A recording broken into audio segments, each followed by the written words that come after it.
Hi, Assalamualaikum. My name is Danish. I'm from LHI Junior High School. And I'll tell you a story. This is a really good story. So sit down, relax, because we're gonna go back to the times where everything's not what they are yet. We will revisit those incredibly old but tragic love stories. This is the story of the king, the spy, and the lover.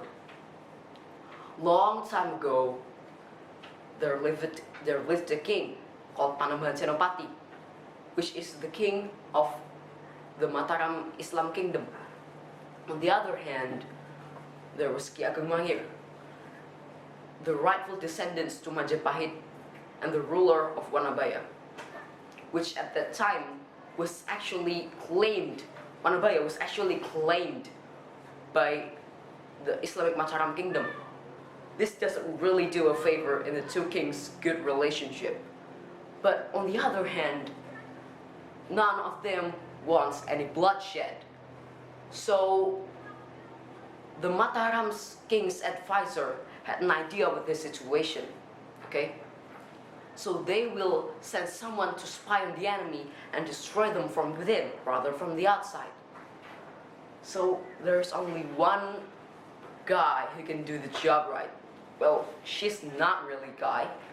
She is Pembayun, the daughter of Panembahan Senopati, which makes her the princess of Islamic Mataram kingdom. So let me explain the situation a bit to you right now. In Wanabaya, Ki Ageng Mangir is actually looking for a wife, which makes this a really good situation for Pembayun to just step right in. And there she was, dressed up as a regular dancer.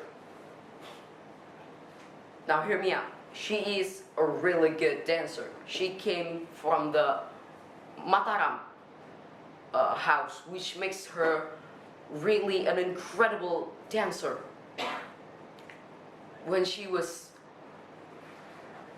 dressed up as a regular dancer, the king has never seen such a good dancer, okay? He fell in love with her. Her incredibly flexible movements is luring the king in. But there's also a teeny tiny problem with Pembayun. She has this strange feeling. So yeah, she's falling in love with the king. Actually falling in love with the king. This is not good for her job. She was only supposed to act like she loved him, but she actually do. So yeah, long story short, they married and had a baby. And Pembayun hasn't even tell Ki Ageng Mangir yet, because she doesn't want the aftermath of that. And then finally, the news starts leaking, okay? It's actually finally revealed that Pembayun is, well, Pembayun, the rightful princess of Islamic Mataram kingdom. And the king was absolutely furious, knowing that her wife is actually his wife is actually his own enemy. But Pembayun's love is as pure as water and as real as the sun. So she reconvinced him that she actually loved him and actually being his wife. The king was convinced because, well, it's real and it's pure, the love. The king also had this idea that maybe it's the two kingdoms' time to finally become friends rather than enemies. So, long story short, he came to Mataram not as a rival, not as a king, but as a son-in-law to Panembahan Senopati. On the other hand, Panembahan Senopati is also very, very mad because his daughter messed up the mission, okay? And now that they finally meet, there's this tension between them, the ones that keeping them apart. They're still rivals in the end of the day, but when Mangir slowly bow and then kneel to show his respect and beg for blessings,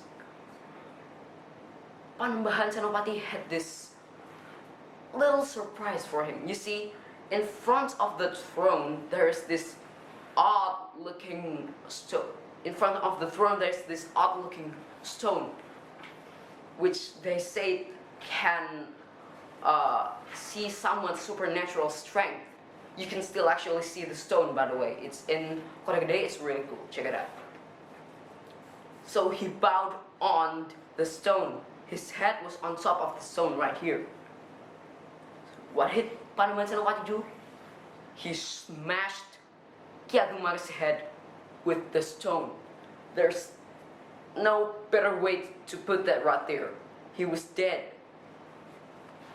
And there's the story. There was the end of the story.